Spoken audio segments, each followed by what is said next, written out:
Hi, so I'm Belal Jamil. I'm a second-year PhD student in the developmental psych program, and my research interest is kind of niche.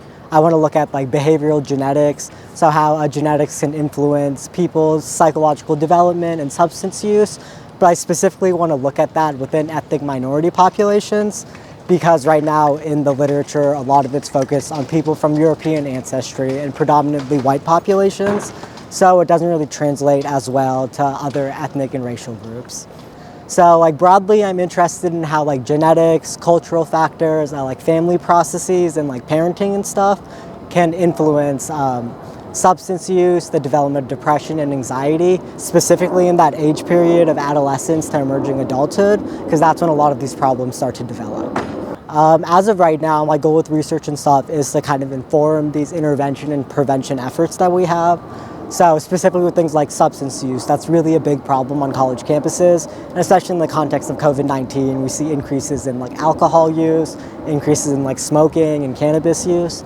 And so because of that, I think it's really important to understand how it might not be that like one size approach and that fits everyone. And instead you have to look at how these pathways might look different depending on the different upbringings or like things people are bringing when they are coming onto college campuses. So that's something that I'd really like to unpack, and we're hoping to do so. And so yeah, for example, with the paper, one of the papers we submitted, the one that was showing racial ethnic differences for depression, anxiety, and COVID, we were like it said that this could be helpful in informing university programs to maybe decrease depression and anxiety by increasing things like social support resources for those students. We have a year-long longitudinal study that's going on right now. And within that, we take surveys from students every semester, and we track them from freshman year, hopefully up until senior year. And this started in the fall of 2020. And so we want to get a more nuanced understanding of how these different outcomes might occur for like substance use and mental health and also academic behaviors, because within higher education, there's a really big disparity in the amount of Latinx students who are graduating compared to their white peers and other racial ethnic groups, where they're the largest minority in the United States, but they're also one of the least likely to complete their college education. So another part of my research interest is looking at these family and parenting processes and how that might lead to things like depression and anxiety. So my master's thesis, and I submitted it for a paper presentation at a conference, Society for Research on Adolescence.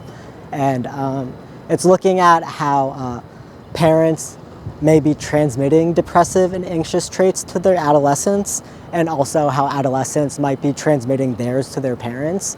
Because what you see in a lot of the literature right now is these very parent-driven effects, where a parent has depression, this affects their parenting or increased family conflict, and then that leads to the adolescent having depression, along the lines of like genetic factors and stuff being included.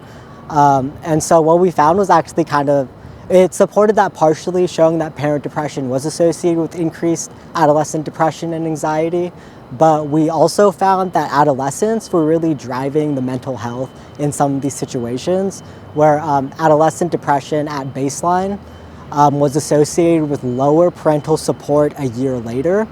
And this in turn was associated with greater parental depression a year after that. So we're seeing that these adolescents were their depressive and anxious symptoms at baseline were actually leading to decreases in parental support and increases in family conflict.